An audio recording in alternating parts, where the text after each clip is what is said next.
నమస్తే welcome to India news. ఇక detail చూస్తే నిజామాబాద్ జిల్లా ఆర్మూర్ పట్టణ మాజీ ఎమ్మెల్యే జీవన్ రెడ్డి షాక్. తన మల్టీప్లెక్స్ కమర్షియల్ కాంప్లెక్స్ బకాయిలు టీఆర్ఎస్టీసీ అధికారులు హైకోర్టు నోటీస్ ఇచ్చి నెల రోజులు చెల్లించాలని చెప్పినా కానీ బకాయిలు చెల్లించినందున టీఆర్ఎస్టీసీ అధికారులు హెచ్చరించారు.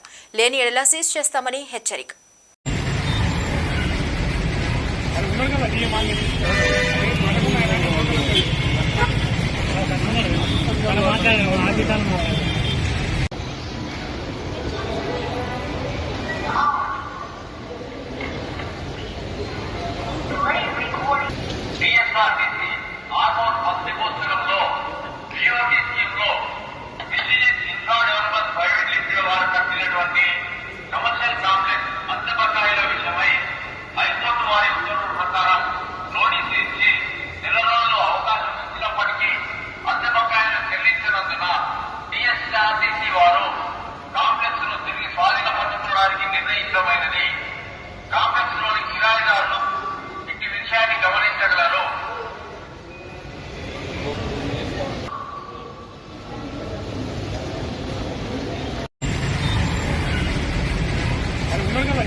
నంద్యాల జిల్లా ఆత్మకూరు మండలం ఇందిరేశ్వరం గ్రామ శివార్లోని నల్లమల అటవీ ప్రాంతంలో బర్రెలు కాసేందుకు వెళ్లి అదృశ్యమైన తరుణ్ అనే యువకుడి ఆచూకీ ఎట్టకేలకు లభించడంతో కుటుంబ సభ్యులతో పాటు పోలీసులంతా ఊపిరి పీల్చుకున్నారు.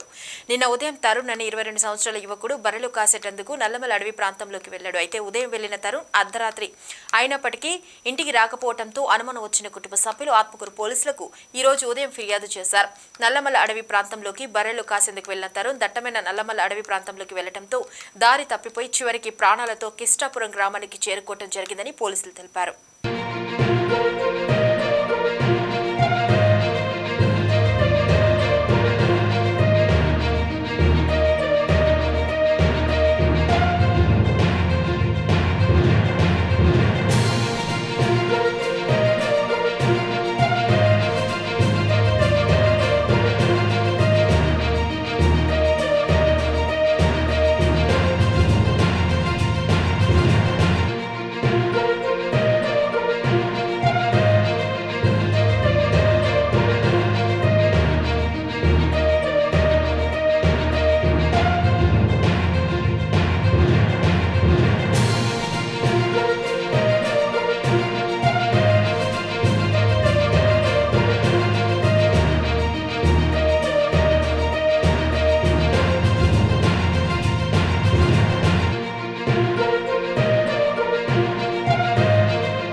విశాఖలోని కంచెరపాలెం పోలీస్ స్టేషన్ పరిధిలో బర్మా క్యాంపు ప్రాంతంలో రెండు కుటుంబాల మధ్య గొడవ జరగ ఘటనలో ఇద్దరు మహిళలతో సహా ఓ యువకుడికి తీవ్ర గాయాలయ్యాయి. కాగా తమకు ఓటు వేయలేదని ఓ పార్టీ నాయకులు దాడి చేశారని సోషల్ మీడియాలో సంఘటన వైరల్ గా మారింది. దీనిపై కంచెరపాలెం పోలీస్ స్టేషన్లో డీసీపీ మేక సత్యబాబు మీడియా సమావేశంలో వివరాలు వెల్లడించారు. ఈ గొడవకు పార్టీలతో సంబంధం లేదని, కేవలం పక్కపక్క ఇళ్లవారి మధ్య జరిగిన గొడవ మాత్రమే అంటూ వివరణ ఇచ్చారు. ఓటు వేసినందుకు గొడవ అని ప్రచారం జరుగుతోంది. అది వాస్తవం కాదు. ఒకే వీధిలో పాత కక్షల నేపథ్యంలో బుధవారం రాత్రి జరిగిన గొడవ, ముందుగా దెబ్బలు తిన్న మహిళలు అవతల వారి ఇంటికెళ్లి గొడవ చేసినట్లుగా స్థానికులు చెబుతున్నారు. ఆ ఇంటి తాలూకు యువకుడు గొడవకు వచ్చిన మహిళలపై కర్రతో దాడి చేశాడు. అంతేకాని ఇందులో పొలిటికల్ ఇష్యూ లేదు అని పోలీసులు దర్యాప్తులో తెలిపారు.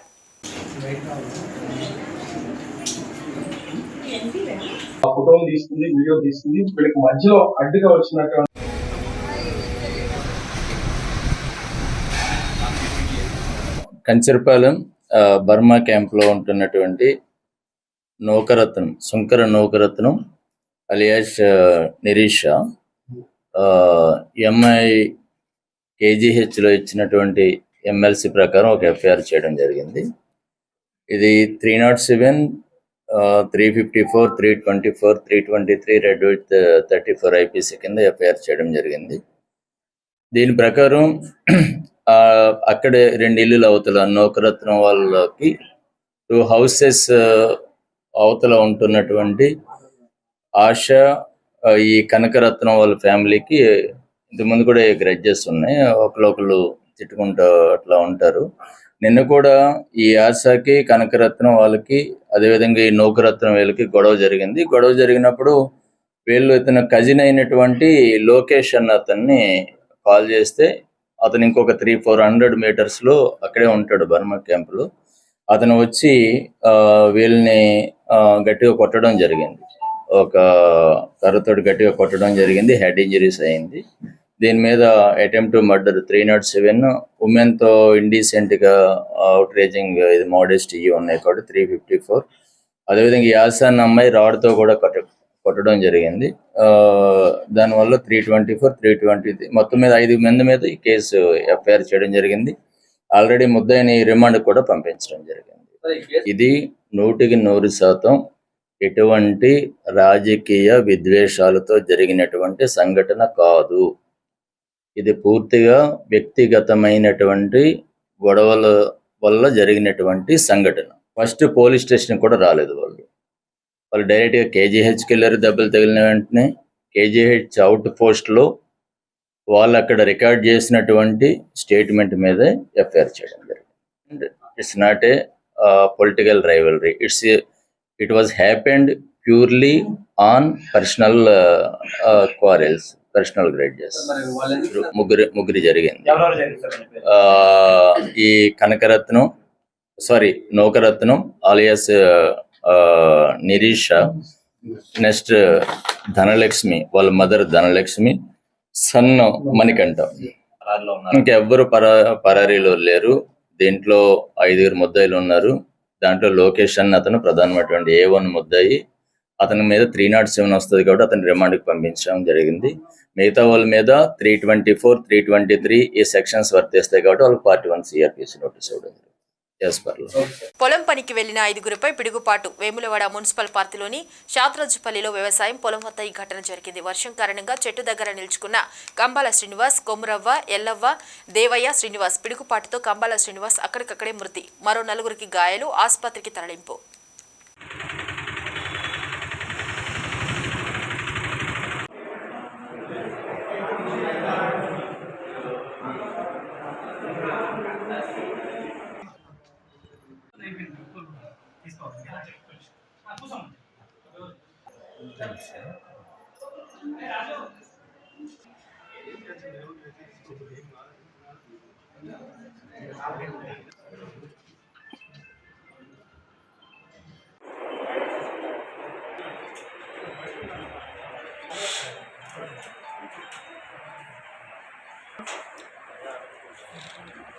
Okay, usually आते हैं.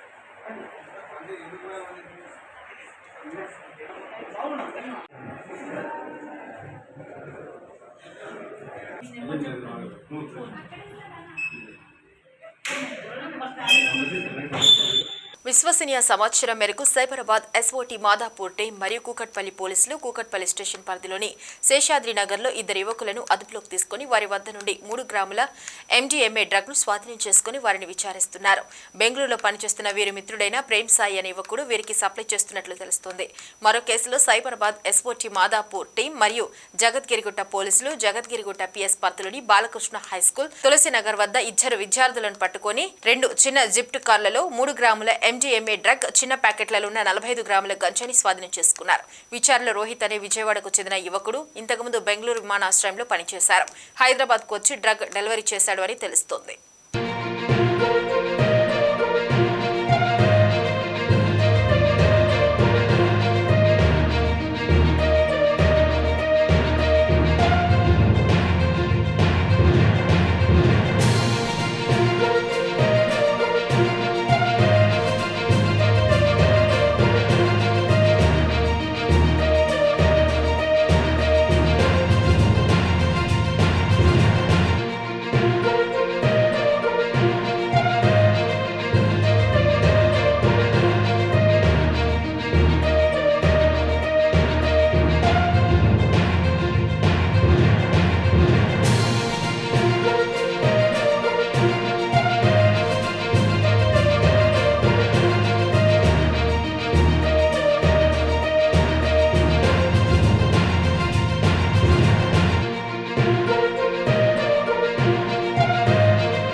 గుంటూరు జిల్లా పొన్నూరు జనసేన కార్యాలయంలో సమావేశం జరిగింది.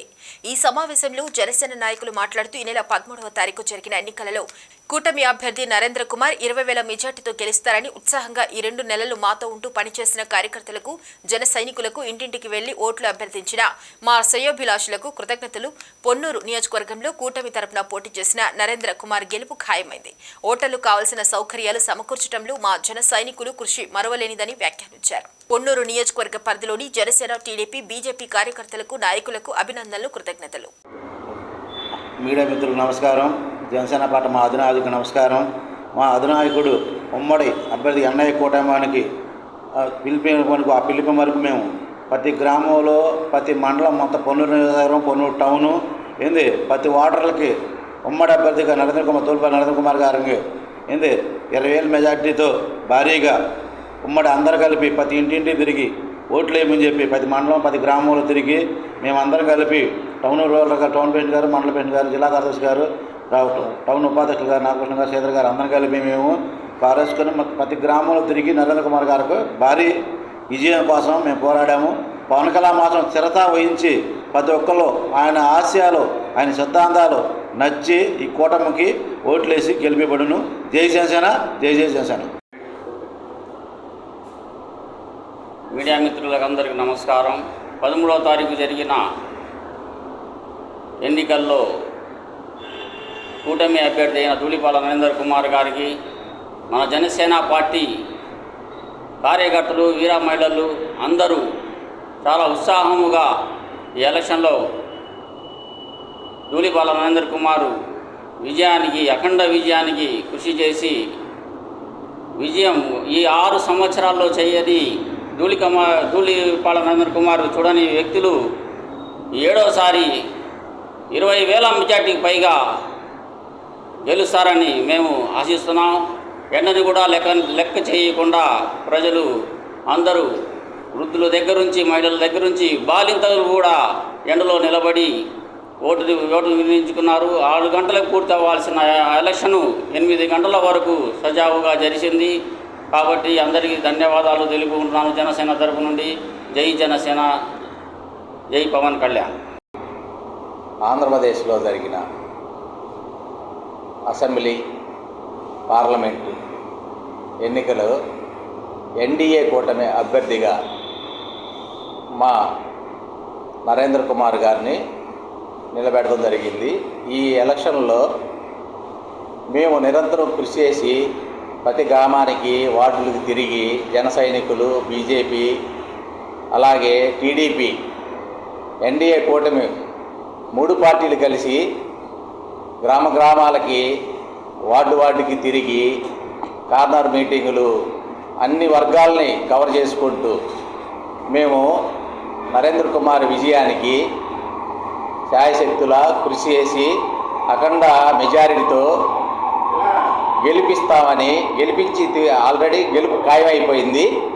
దానికి ఎలాంటి లేదు డోకా లేదు. వైసీపీ వాళ్ళు చేసే చర్యలు మొన్నే అర్థమైపోయినాయి. వాళ్ళు ప్రతి బూతుల్లో దౌర్జన్యానికి దిగి వాళ్ళు సిట్టింగ్ వేసుకొని కూర్చొని మమ్మల్ని ఏదో విధంగా గొడవలు చేసి రెచ్చగొట్టాలని ప్రయత్నం చేశారు. కానీ మా ఎన్డీఏ కూటమి అభ్యర్థులు జనసేన నాయకులు కార్యకర్తలు సమన్వయం పాటించి ఎన్నికలు సవ్యంగా జరగాలని ఎంతో ఓర్పుతో ప్రతి బూత్లో సమన్వయంగా ఉండి మంచి చూసుకుంటా వచ్చిన వాలంటీర్లు అందరూ కలిసి ఓటర్లకి కావాల్సిన మంచినీళ్ళు అన్నీ సమకూరుస్తున్నా కూడా గొడవలు పెట్టుకున్నారు వాళ్ళు. అలాంటి వాళ్ళు ఓటమి అర్థమైపోయింది వాళ్ళకి. ప్రజలు బారులు తీరి నిండు అసలు ఎక్కడా ఖాళీ లేకుండా బారులు తీరి వందల మంది 4-5 గంటలు క్యూలో నుంచొని ఓట్లు వేశారంటే వాళ్ళు మార్పు కోరుకున్నారనేది అర్థమైపోయింది. పొన్నూరు నియోజకవర్గంలో మన ధూళిపాల నరేంద్ర కుమార్ గారు భారీ మెజారిటీతో గెలుస్తారని మేము మా జనసేన పార్టీ తరఫున మేము తెలియజేస్తున్నాము. జై జనసేన, జై పవన్ వైసీపీ వాళ్ళు అంటున్నారు. గుంటూరు జిల్లా పొన్నూరు వైఎస్ఆర్సీపీ కార్యాలయంలో విలేకరుల సమావేశం నిర్వహించారు. వైఎస్ఆర్సీపీ అభ్యర్థి అంబటి మురళీకృష్ణ నియోజకవర్గ పరిధిలో ఎన్నికలు ప్రశాంతంగా వాతావరణంలో జరిగాయని భావిస్తున్నాను. నా రాజకీయ ప్రస్థానం పొన్నూరు నియోజకవర్గంలో ప్రారంభించడం సంతోషాన్ని ఇచ్చింది.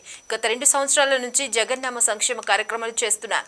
పొన్నూరు నియోజకవర్గంలోని 60 గ్రామాలలో 125 ప్రోగ్రామ్స్ ఇప్పటి వరకు చేశారు. మాధవ సేవే మానవ సేవ అనే సూత్రాన్ని ఎన్నికల ప్రక్రియలు కూడా అమలు చేసి నా ఆత్మ సంతృప్తి మేరకు ఎన్నికలు నిర్వహించారు. మురళీకృష్ణ ఈ సంవత్సరం ఎలక్షన్లో పొన్నూరు నుంచి శాసనసభ్యుడిగా ఎన్నికై అసెంబ్లీలో అడుగు పెడుతున్నాడు. ప్రజాస్వామ్యంలో గెలుపోటములు సహజం కాబట్టి ప్రత్యర్థులకు కూడా గెలుపుపై ఆశలు ఉండవచ్చు. ప్రజలు జగన్మోహన్ రెడ్డి సంక్షేమ పథకాల పట్ల ఆకర్షితులై వైఎస్ఆర్ కాంగ్రెస్ పార్టీ అభ్యర్థులను బలపరిచారు. పొన్నూరు నియోజకవర్గంలో నేను చేసిన సేవా కార్యక్రమాల పట్ల ప్రజలకు నాపై మంచి అభిప్రాయం ఉండి రాష్ట్రంలో వైఎస్ఆర్ కాంగ్రెస్ పార్టీకి 142 నుంచి 160 సీట్లలో విజయం సాధిస్తుంది. టీడీపీ మిత్రులు తాత్కాలిక ఆనందం పొందుతున్నారు. బెట్టింగ్లు పెట్టు డబ్బు పోగొట్టుకోవద్దు. ఈ ఎన్నికల్లో మహిళా తుఫాన్ కనపడింది. పొన్నూరు నియోజకవర్గంలో 99,000 మహిళా ఓటర్లు, 93,000 మంది పురుష ఓటర్లు తమ ఓటు హక్కును వినియోగించుకున్నారు. అమెరికాలో లాగా ప్రత్యక్ష ఎన్నికలు ముఖ్యమంత్రిగా చంద్రబాబు నాయుడు గారు కావాలా, జగన్మోహన్ రెడ్డి గారు కావాలంటే 170 మంది ప్రజానీకం జగన్మోహన్ రెడ్డి గారే ముఖ్యమంత్రిగా కావాలని ఓటు వేసేవారు. అలాంటి ప్రక్రియ మన ప్రజాస్వామ్యంలో లేదు. రెండో ప్రక్రియ 175 నియోజకవర్గాలకు 175 నియోజకవర్గాల్లో జగన్మోహన్ రెడ్డి గారే నామినేషన్ వేసింటే పులివెందుల్లో లాగా 175 నియోజకవర్గాల్లో వారే ఎన్నికయ్యేవారు. అలాంటి అవకాశం మన ప్రజాస్వామ్య ప్రక్రియలో మన ఎన్నికల విధానాల్లో లేదు. కనుక నాలాగా అంటే వారి సంక్షేమ భావజాలానికి వారసులుగా ఉన్నటువంటి వ్యక్తుల్ని వారు అభ్యర్థులుగా నియమించారు. కనుక వారి మీద ఉన్నటువంటి మంచి అభిప్రాయం, వారి పాలన కొనసాగాలని నాకు ఓటు వేయడం ద్వారా జగన్మోహన్ రెడ్డి గారికి వేసినటువంటి తృప్తి ప్రజానీకానికి కలిగినట్టు నాకు నిన్న అర్థమవుతోంది. సరే, గ్రామాన మా వారు కొన్ని లెక్కలు వేశారు.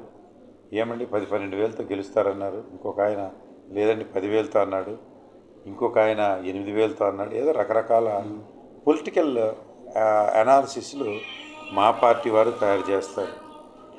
అలాగే వారి పార్టీ వారు కూడా కొన్ని అనాలిసిస్లు చేసుకుని ఉంటారు. వాళ్ళు కూడా 4,000తో గెలుస్తాం, 5,000తో గెలుస్తాం, 10,000తో గెలుస్తాం. ఇవన్నీ కూడా రహస్య బ్యాలెట్. అంటే రాష్ట్రంలో తుఫాన్లు ఏమీ లేనప్పుడు, అల్పపీడనాలు ఏమీ లేనప్పుడు, ప్రశాంతమైన వాతావరణం ఉన్నప్పుడు, టెంపరేచర్లు స్థిరంగా ఉన్నప్పుడు కొన్ని ఊహించదగ్గటువంటి పరిస్థితులు ఉంటాయి. కానీ ఈ ఎన్నికల్లో మహిళా తుఫాన్ ఉందని ప్రాథమికంగా నేను గుర్తిస్తున్నాను. అందరికీ అదే అభిప్రాయం ఉంది. నేను ఒక విషయాన్ని విలేకరులకు రాష్ట్ర ప్రజలకు, తెలుగుదేశం వారికి, వైఎస్ఆర్ కాంగ్రెస్ పార్టీ వారికి, మిగతా పక్షాలన్నిటికీ ఒకటే ప్రశ్న వేయదలుచుకున్నాను. భారతదేశ చరిత్రలో మొట్టమొదటిసారి ఒక రాష్ట్రంలో అసెంబ్లీ ఎన్నికలు జరుగుతున్నప్పుడు మహిళలు బారులు తీరి నిలబడ్డారు ఉదయం 5:30 గంటల నుంచి. పొన్నూరు నియోజకవర్గంలో మహిళలు 1,00,000కి తక్కువగా, 200 తక్కువగా 99,000 పైచిలుకు ఓట్లు పోలయ్యాయి. పురుషులవి 93,000 మాత్రమే పోలయ్యాయి. అంటే అదనంగా 7,000 మహిళల ఓట్లు పోలయ్యాయి. ఈ మహిళల ఓట్లు 3 ప్రశ్నలు నేను విలేకరులకు కూడా సంధించదలుచుకున్నాను. చంద్రబాబు నాయుడు గారి గ్లామర్ ఈ మధ్య బాగా పెరిగి చేత్తో మైక్ పెట్టుకోకుండా చెవులో మైక్ పెట్టుకుని యువకుడెళ్ళే ఉత్సాహంగా ఉన్నాడని వీళ్ళంతా ఆవేశపడి మహిళలు సినిమా హీరో వచ్చాడని ఓటేశారని ఎవరన్నా నమ్ముతున్నారా? అది లేదు. నెంబర్ 2, జగన్మోహన్ రెడ్డి గారు మళ్ళా ముఖ్యమంత్రి అయితే మహిళలు చాలా కష్టాలకు గురవుతారు కనుక జగన్మోహన్ రెడ్డి గారు ముఖ్యమంత్రిగా ఉండొద్దు అని ఆవేశంగా వెళ్ళారా? అది లేదు ఎవరిని అడిగినా.